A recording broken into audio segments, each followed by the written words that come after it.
Everything that you really want in your life comes down to one thing. You want some kind of change in how you feel, or what I call a change of state, the state of mind or body you're in at that moment in time. We all want to change how we feel. Think about it. The only reason you want more money, you don't want little pieces of paper with pictures of deceased notables on it, do you? Of course not. You want money because of what you think it'll give you. You think it'll give you more freedom, more fun, or the ability to give to other people. You believe it's going to lead to some kind of pleasure if you want it. Say, I want a business. Listen, I know a lot of people in business who don't want their business anymore. The bottom line is it's not the business you want, it's what you think a business will give you, the feeling changes you think it'll give you. Somebody says, I want to get married. They want to get married because of what they think that will give them. Or I want a relationship. They think it's going to give them a certain kind of feeling. That's what drives all of our behaviors. Challenge me on this. See if you can find an exception. Is there anything in your life that you really, really want that the reason you want it doesn't come down to eventually some feeling you're going to get if this thing happens in your life? I'll tell you over and over again, no matter what exception someone has tried to find, if I keep asking them, well, why do you want that? But why do you want that? But why do you want that? Eventually they get to a point where they go, well, because it makes me feel good. And so that's what we really want. We want to feel good. We want to have those special feelings inside. In other words, we just want to be able to manage our emotions, manage our states, and create what we really want emotionally in our lives. Everything we do, we've already said, is to create pleasure. That's an emotion. And to avoid pain. That's an emotion too. And if we want to change our behavior, the quickest way to do that is change how we feel.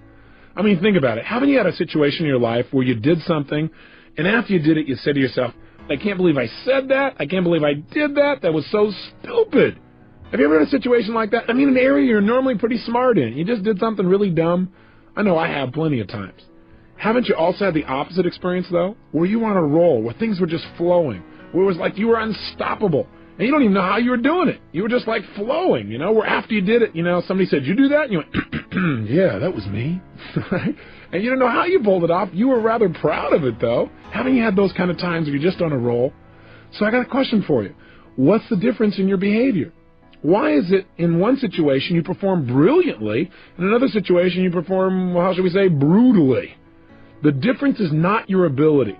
What we do at any moment in time, in that moment, is based on the state that our mind and body is in at that moment in time. In other words, what people can do is absolutely incredible. What they will do is usually disappointing. And the difference is not their capability, but rather what state are they in right now. If every time they think about public speaking, they associate fear or pain, that's going to change their state. And all of a sudden they're going to feel tight in their body, and their whole emotional state will change, and they're not going to get the most out of themselves. But if whenever they think of public speaking, they think of absolute pleasure, they're going to be in a great state of mind, and they're going to get more out of themselves. I mean, think about it.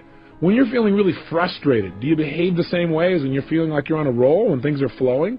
Obviously not. You have the same ability, but things act and behave differently coming out of you.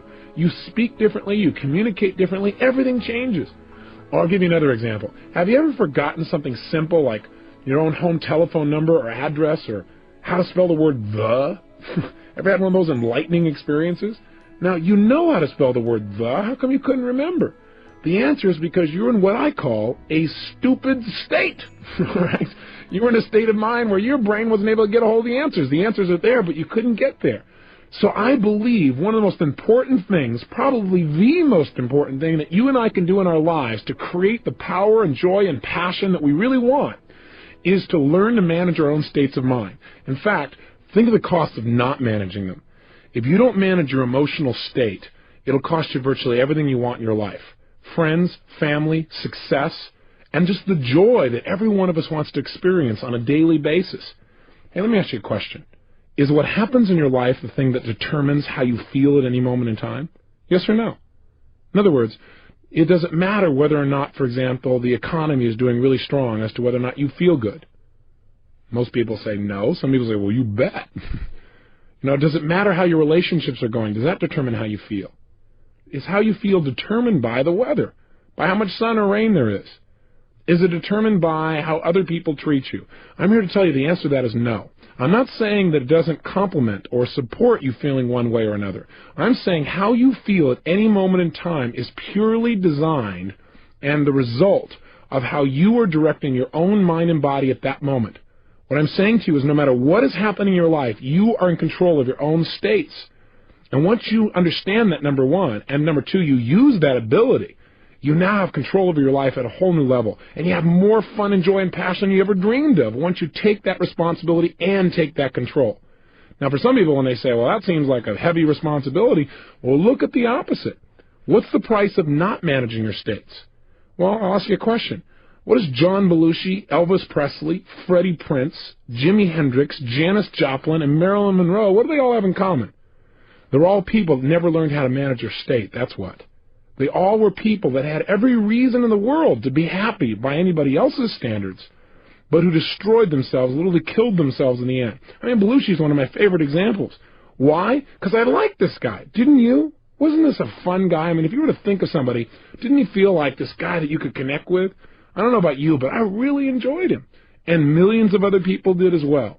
He had what most people would think would make them happy. He had all these people that loved him, appreciated his work. He got to be creative. He was in movies. He was in television. He was on Broadway. I mean, here was a guy that was spontaneous. He had a great family that totally loved him. He had all the money and fame that most people think that they could possibly want or need, and yet he's not here. How come? He's dead. Why? Not because of old age, you'll recall, but because this man did not know how to control his own emotions within himself, and he tried to change the way he was feeling by using drugs. He used drugs as a way to change his state, and he's no longer here, and neither of the other people I mentioned on this list. Think about it. There's a major price in now managing your state, and in managing your state, there's major rewards. Now let's contrast Belushi with a friend of mine. His name is W. Mitchell, one of the people in the world that I not only love most, but also have the most respect for. W. Mitchell's a unique guy. 15 years ago, he had a unique experience, one that most people would never forget. He was driving his motorcycle 65 miles an hour down a freeway when something caught his attention. When he looked over while he continued to drive forward, he got fixed on something. I don't know if you've ever done that. He got stuck there a little too long. Well, when he looked up, he was traveling 65 miles an hour right into the back of a Mack truck that had stopped in front of him. In a last-minute, split-second decision to try and save his own life, he slammed himself on the ground, and he slid 65 miles an hour underneath this truck across the pavement. Then the worst thing happened. The gas cap popped off. Fuel spilled out all over the place, and then from the friction, exploded and ignited. 3/4 of his skin was burned off. His entire face was mutilated. His fingers burned all the way down to the knuckles.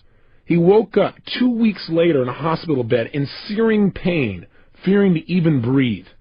Now, for most people at this point, they'd say, hey, I'm out of here. Why stick around in this body? I'd rather just die. But not only did he not die, but he's become an example of true possibility for people all over the country. I mean, this gentleman could not even take drugs because his body was in such bad shape, but when people met him, they thought he must be on drugs because he seems so up. You know, they go in and talk to him, they feel bad, and he goes, hey, it's over, we just got to move on. His mother said, well, you just must not realize how bad it is. Well, the reality is, he just made a decision. He decided that he was going to manage his state. Why? Because he saw the alternative as much more painful. He said, look, I got one of two choices. I can feel bad emotionally about everything I've lost and just make my total life a mess emotionally and have more pain to add to my physical pain, or I can focus on what I'm going to do, which means I can at least focus on something that could bring me some pleasure and get rid of my focus on the physical pain. And that's what he did. His life has become such an example because he kept managing his emotions. Now, not only did he do that, but within 3 years, he managed himself so well that he got back into business, even though he didn't look too terribly attractive. But he ended up going into business and becoming extremely successful. The new company he developed after his accident became the #1 employer of its type in the state of Vermont. He became a millionaire. He even learned to fly airplanes. Now, that's not the end of the story. About 8 years later, he's flying his airplane with 3 other friends in Colorado, and he made himself a rather big mistake. He didn't go through his checklist, and he didn't notice that there was frost that had developed on the wing. And when he took off, he crashed. 3 people walked away. He was not one of them. He was paralyzed from the waist down for life. So they cut off his toes since he didn't need them anymore and sewed them on his hands so he'd have something to be able to grasp things with. He's stuck in a wheelchair now for life. Of course, he doesn't look at as stuck in a wheelchair. In fact, you say at this point he must have given up, right? No. Even after his wife left him, So he said, look, I don't want to be around a fried cripple. Even after all that, he still didn't give up. He turned around, and the city he was living in Colorado had some major problems. He decided to become the mayor of that town.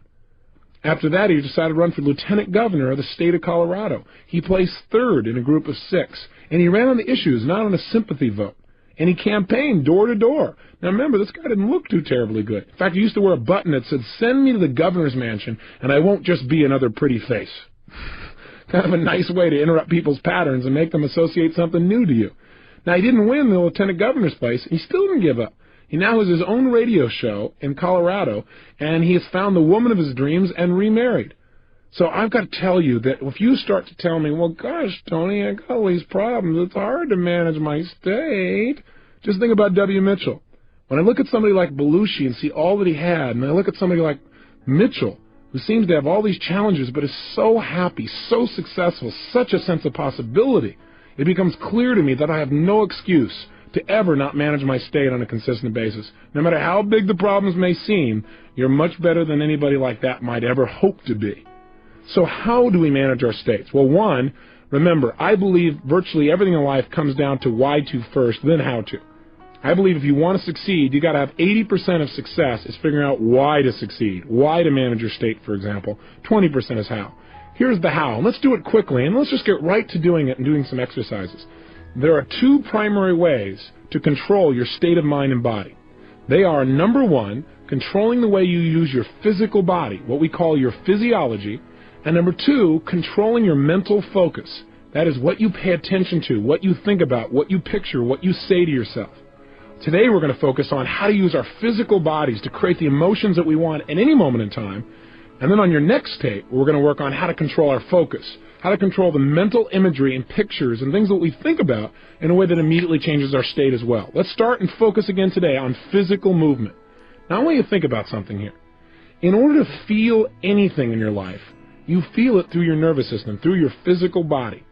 Now if I told you I know someone who is totally depressed, I bet you could tell me about the way they move or even their posture, and you would probably have an accurate representation. In other words, if I told you about someone I know that's totally depressed, and let's say they're outside your door right now, and I said to you, for $100,000, describe for me, what is this person like? What's their posture like, for example? What would you say?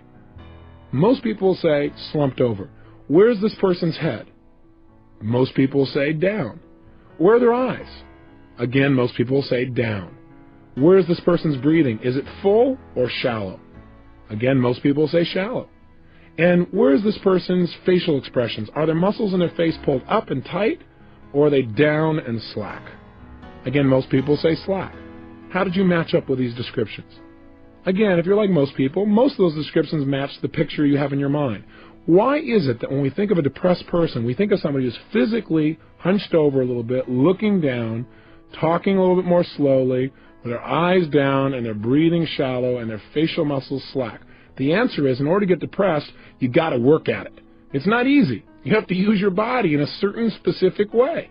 I mean, try something ridiculous with me for a moment, won't you? Sit up right now in your chair. In fact, if you're not driving, stand up. If you're driving, that would be difficult. But if you're sitting, stand up for a second if you would. And if you're sitting and you're in a car, then sit up. But I want you to stand up ideally. Stand tall, breathing fully. Really strong. Breathe fully. And I want you to look up towards your ceiling.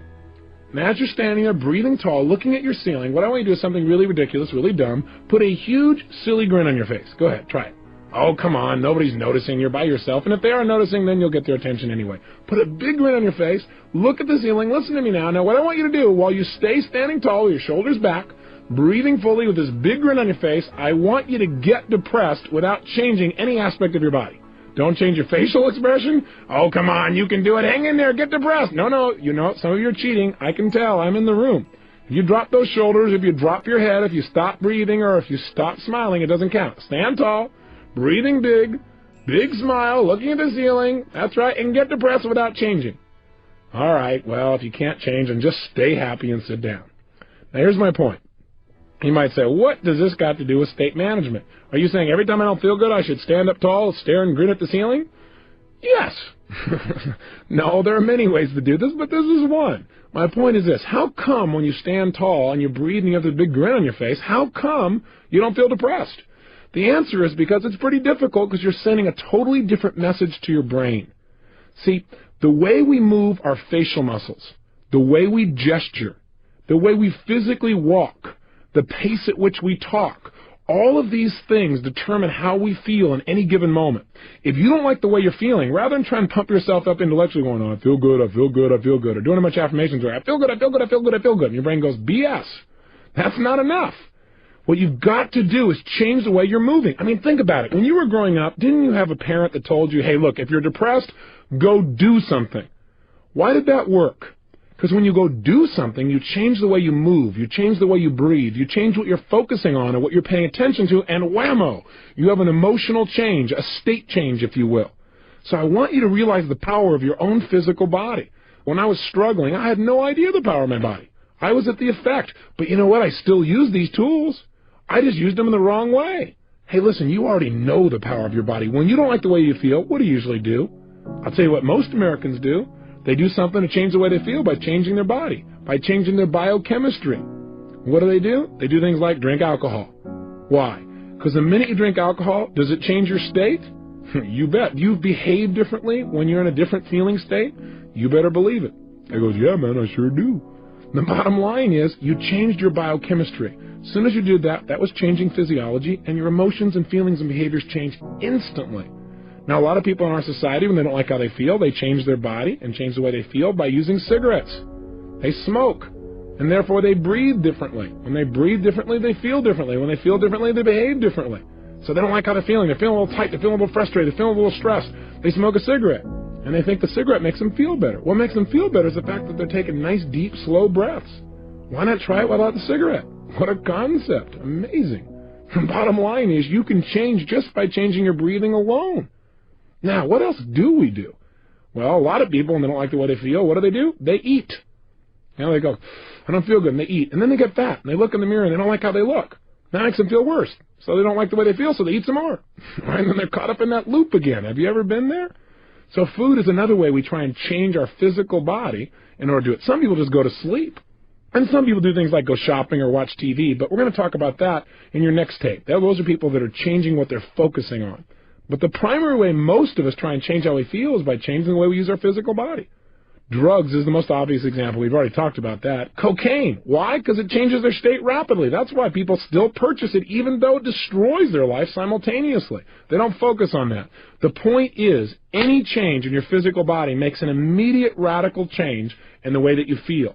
So what you've got to learn to do is use this to your advantage. Instead of being at the effect of things, immediately change your emotions. So right now, let me give you a frame of reference about what I'm saying. I learned a long time ago that if I really wanted to succeed on an ongoing basis, I probably needed to measure my level of emotion, my level of intensity. I got a lot of this by working with professional athletes.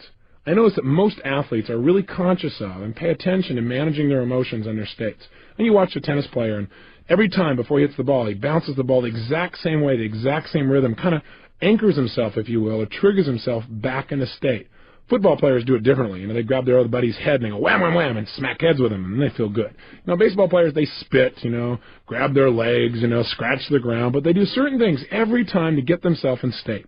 And as I started to work with professional athletes, people like the Los Angeles Dodgers or the United States Army or individual Olympic athletes, every one of them focused on are they ready or not, kind of checking their state. But you see, in life, I think life is not black and white. I look at life as having many hues and colors and shades. So one day I pulled one of these guys aside and I said, look, it's not are you ready or you're not. Let's try a stupid game, okay? Let's pretend we're going to measure your level of power and readiness on a scale from 0 to 10. 0 is you're dead. 10 is you're absolutely unstoppable. I said, where are you on that scale? And the guy said, well, I'm about level 7, 6.5, 7. I said, well, you're about to bat right now against Dwight Gooden. Tell me, if you stay at level 7, what's going to happen? You know what was amazing? Instantly, he could tell me. When he realized where he was, he said, I'll either ground out, or I'll pop up, or I'm going to be in a situation where I'm going to strike out. I said, what level do you need to be at on a scale from 0 to 10 to be successful with Dwight Gooden? He said, level 12. I said, okay, that gives me a frame of reference. So you also need to know where you need to be successful. Now, with an athlete, it's pretty clear. For peak performance, they got to be at level 10 or above, if you will, on a scale from 0 to 10. But isn't your life just as important as an athlete's? If you're going to go in right now and you're going to influence your son or daughter to do something like get excited about their schoolwork, how are you going to do that if you're at level 3?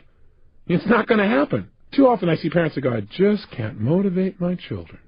I just don't understand why.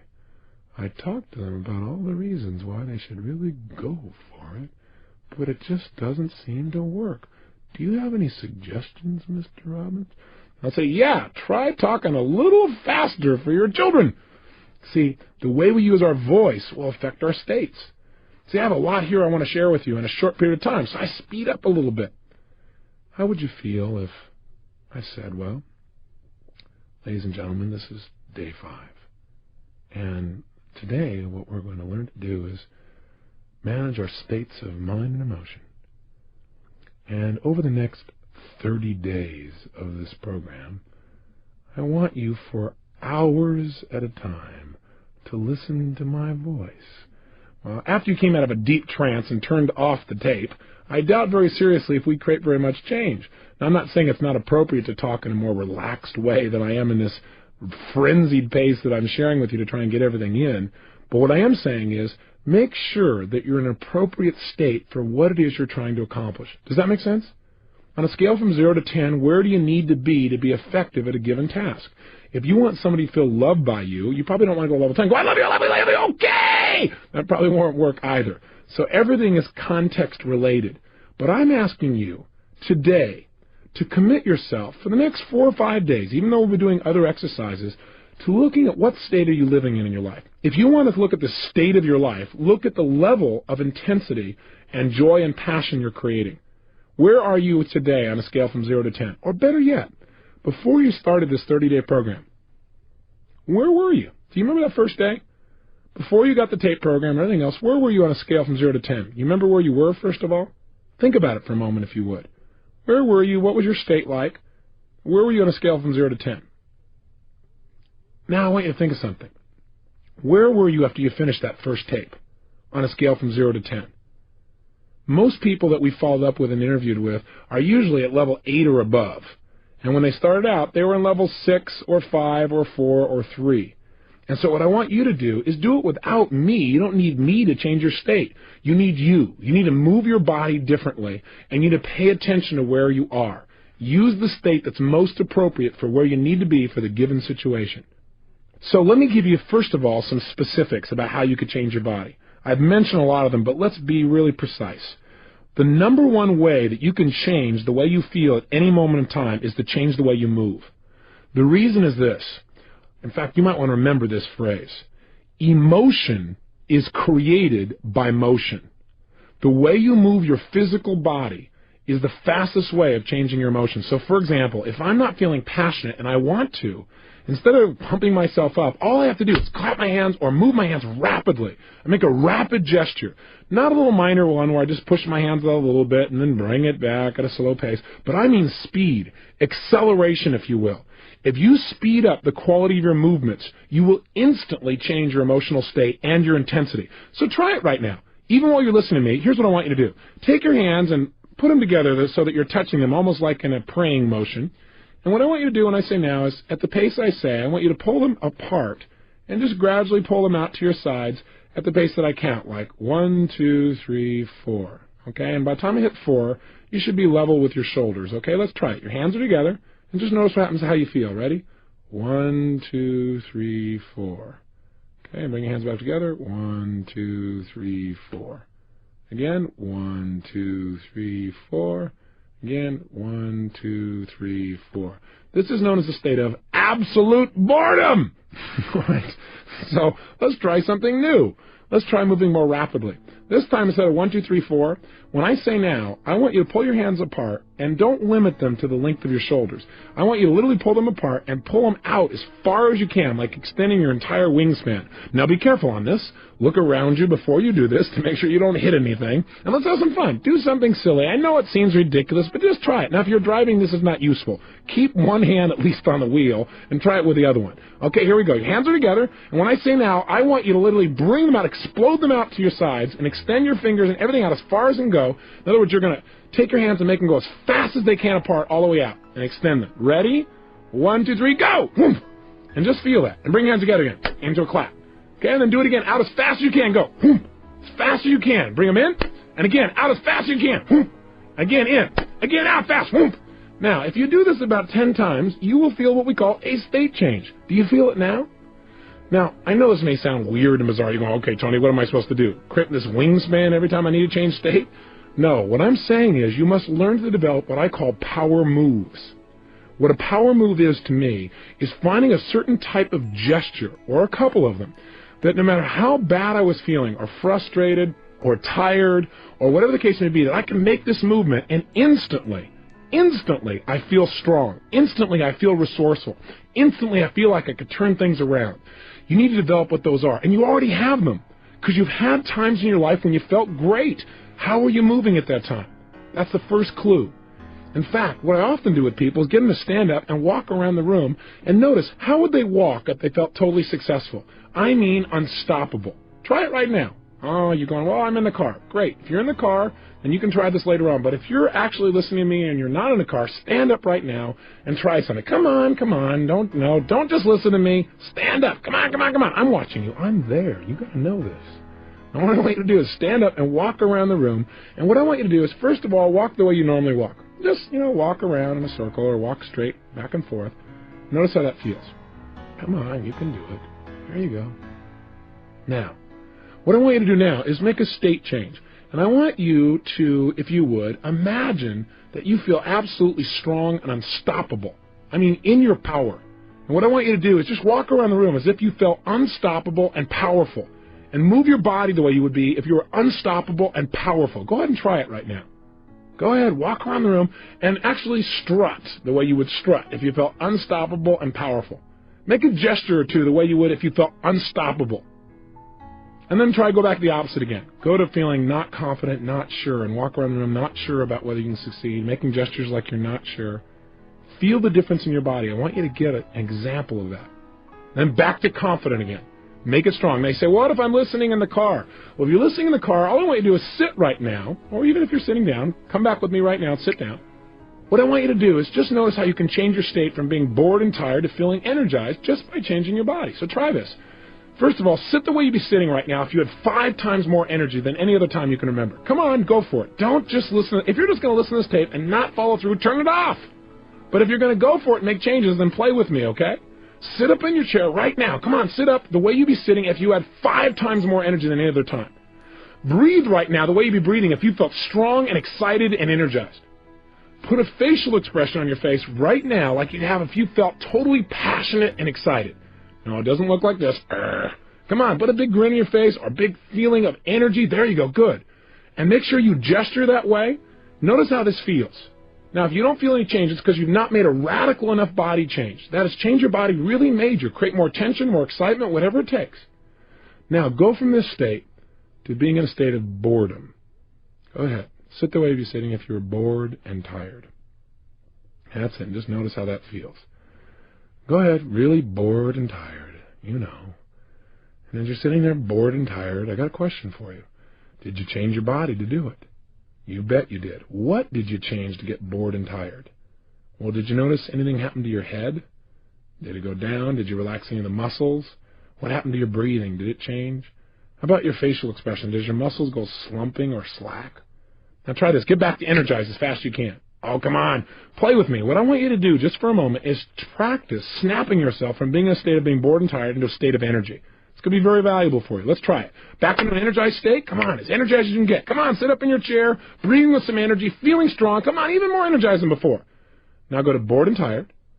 Back to energized. Come on, as fast as you can. Snap yourself. I know this looks weird if you're driving in your car and somebody's looking in the other window, but hey, it'll make their day. You'll change their state.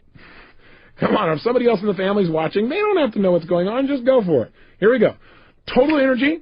Lots of energy and excitement. Feel it in your body. Move your body. Sit the way you'd be sitting if you had even more energy. Bored and tired. Energize as fast as you can. Come on, snap back in that state. Bored and tired. Energize faster again. Come on, even more, even more, even more. Bored and tired. Energize back in that state again. Feel it and just stay there. Stay in an energized state. Now, you might say, well, this sounds weird. Let me ask you a question. How valuable is it for you to be able to go in life, in business, in your job, in your personal relationships, from being bored and tired and wiped out to being in a peak state. How important would that be to increasing the quality of your life, say on a scale from 0 to 10? I'll tell you, I think it's a level 9 or 10 or above. And I think you probably would too. So developing new ways, new habits of moving your body is the single most powerful way to change state. Here's another quick way. Change your breathing.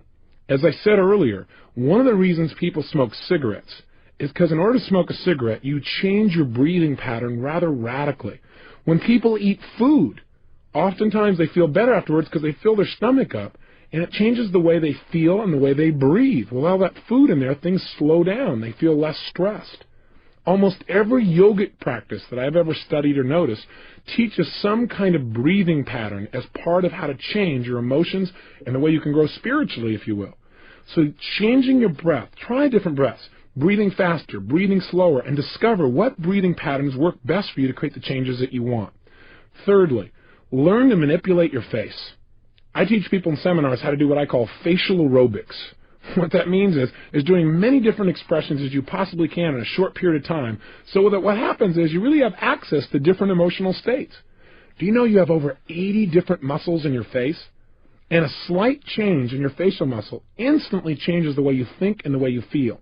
There was a study done at the University of California at San Francisco where they took manic depressives, and all they did was change their facial expressions, made them smile on an ongoing basis. These are people who were manic depressives, bear in mind. People who normally need drugs to change the way they feel.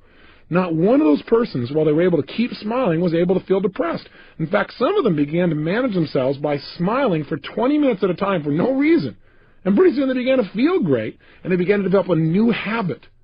Do you have habitual facial expressions of grimacing or frustration, where you crinkle up your nose or your eyelids or your forehead or something else that you do on an ongoing basis? I'm here to tell you that those habits create those negative emotions in your body on a regular basis. You need to develop some new habits of using your face. And finally, one of the ways you can manage your state best is to control your diet. And I'm not going to teach you a health seminar here, although I do those across the United States. I do want to say this to you, that most of us in life do not pay attention to what we're putting in our body. And what you're putting in affects deeply how you feel emotionally. Blood sugar, for example, alone makes a radical shift in how you feel emotionally. So if you aren't paying attention to how you're eating and you're throwing anything you possibly can in that body without looking at the consequences, you're going to pay an emotional price. Many times, hyperactive children or people that are having major ups and downs in their life, it just comes from some basic, simple dietary approaches. If they made a few simple changes, they'd live a much more balanced emotional life. So my challenge to you is to study health, to find out not how to throw your pendulum and go off on the deep end on some bizarre diet, but how can you make sure that the way you're breathing, the way you're moving, and the way you're eating things is giving you as much as possible to your life and not taking away, not throwing your life into a pendulum. Make sure that you have that physical energy and drive. It comes from having enough sleep and eating well. For now, though, I want to have you focus on one emotional state, because I'd like you to be able to trigger a state change anytime you want. And that emotion is the one I note as passion. As you may have picked up, I'm a fairly passionate person. And I talk about that at the end of each tape, because I think out of a state of passion, you can create almost anything you want in your life. I think most people in life want passion. They want that drive, that attraction to life. They want that juice in their relationships, in their business, and their ability to learn. But most people are barely making it through the day, you know? I mean, hey, you got to watch TV, fight the traffic home, get a bite to eat, and go to bed so you can get up tomorrow and start the same vicious circle all over again. I mean, after all, guys got to work, got to make your way and stuff. After all, I work hard for a living. Can't expect me to be passionate at the end of the day. Easy for you, but come on, I work for a living. Let me just tell you something. I used to believe that kind of stuff, and I used to feel that way too. Am I saying you can't talk slowly and be passionate? Absolutely not. I can talk quietly and still have passion coming through in my voice, in the way I'm speaking to you, in the way I feel inside. But that's passion. This is not passion. If you want passion, you got to talk like you're passionate. You can't talk like you're bored and feel passionate. It won't work. Your body will lead your mind. Take care of it. How can we use this knowledge? Simple answer. I want you to do it by doing the following. In a moment, at the end of this tape, Your only exercise today is to do this. I want you to absolutely whip yourself into a passionate state. And if there's somebody there, I want you to talk to somebody about something, and I want you to do it two different ways. Talk to them about something you believe in, something you're really usually pretty excited about, but do it in a dispassionate way. In other words, talk to a friend. And by the way, let me just say this. If you're in your car or if there's nobody there, talk to the wall, okay? Talk to the road. It doesn't matter. If you're talking to yourself and people are driving by, they'll again be entertained, so this is very useful. Now, here's what I want you to do. If while you're doing this, I want you to talk about something, and you can just talk out loud to no one or talk to someone if they're there, talk about something you're normally inspired about, but talk in a non-inspired way, a dispassionate way, where it's like you really don't believe what you're saying, but you're just trying to convince somebody of something. So you say, gosh, what's really important to me in life is learning to change people's conditioning and help them to succeed. And I really think that if you were to study it, it would really change your life too. And I want you to notice what you do when you're dispassionate. Notice, for example, how you're standing. Are you wavering back and forth? Are you standing still? Are you back on your heels? How do you gesture? Or do you even gesture when you're dispassionate? How do you use your voice? What's the volume? What's the tempo? What's the tone of your voice? What do you do with your facial expressions when you're passionate versus dispassionate? Pay close attention. And then what I want you to do is, and really go for it. For 2 or 3 minutes, be totally dispassionate. And notice how it feels to be dispassionate. I doubt if you'll like it too terribly much. Then what I want you to do is change your state completely, and I want you to go to the other extreme. I want you to talk to yourself or the wall or your radio or the crowd or the traffic or your friend in a totally passionate way where you're more inspired, more excited, more passionate than you can ever remember being in your entire life. I want you to go for it 1,000%. And while you're talking to whatever it is, go for it 100%. Don't go, this is stupid. No, all right, I'll try it halfway. Do it all the way or don't do it at all. If you're not going to do it at all, give this tape program to somebody who will follow through. But if you're one of those people, then go for it, okay? Be outrageous. Push yourself. And then notice, how are you moving differently? What are some of the specific gestures that you give when you're passionate? And where are they? What's the difference in the quality of them? What's the difference in how you use your voice? What's your volume like? What's your tempo? What's your facial expressions like? Again, notice the difference. When you're done, here's your assignment. Your assignment is pull out your success journal and record the difference. In other words, what I want you to do is leave this session today having knowledge of the buttons in your brain. In other words, if I notice that if I take my right hand and I actually snap it out in front of me very, very fast, that when I'm passionate, I tend to do that making a point. And when I'm dispassionate, my hands are below my waist or just kind of hanging out there. Then the next time I want to be passionate, even if I'm not feeling passionate, I can just snap my hand out there and immediately it's there. If I notice that when I'm dispassionate, I talk kind of quiet and tired and stuff. But when I'm passionate, I speak a little more rapidly. Then if I want to get passionate, I just start speaking more rapidly immediately, and pretty soon I immediately feel passionate as well. If I notice that when I'm dispassionate, I'm back on my heels or leaning away from somebody, but when I'm passionate, I'm leaning into them, talking and gesturing, then I start leaning into somebody in order to feel passionate towards them. In other words, find out how your brain works. You are different than me or anyone else you're going to meet. Find out exactly what triggers passion within you in terms of movements. And experiment. What would be a kind of move you could make that immediately would make you feel strong, even if you were afraid a few moments ago? So let me be clear. Here's your exercise. 1. Talk to something or someone in a dispassionate way about something you're normally inspired about. Dispassionate, or you don't really believe it or feel it. 2. Change your state and get absolutely passionate, where you feel more excited, more energized, more passionate than ever before. 3. Dissect in your mind the difference in how you moved, how you breathed, how you use your face, and how you use your voice, and record that in your success journal. And finally, today, experiment. At some point in the day, you don't feel very inspired or you don't feel anything in particular, snap yourself into a powerful state. Or ask yourself, where am I on a scale from 0 to 10? If you find you're at level 4 or 5 or 6, to me, that's a pretty boring way to live life. Maybe you want to amp yourself up, crank yourself up to level 8 or 9 just by changing your movement. Or maybe you want to be able to go from being totally excited to relaxed just by changing your breathing or your tempo or your gestures. Because being able to relax quickly and easily is sometimes and oftentimes as important as your ability to get yourself excited. The only reason I push in the other direction is I think most people have the ability to get in this state. They may not have the ability to get in the other one. Whatever you're already good at, make it better. Whatever state you're not good at getting in, practice getting into it until you can absolutely make the change you want as fast as you can think it. Remember, any emotion you're feeling is based on how you're moving. Little movements like breathing and big movements like gestures and facial expressions. Take control today and experiment and explore. Have the adventure of discovering how you can use your body to immediately direct your mind and your emotions.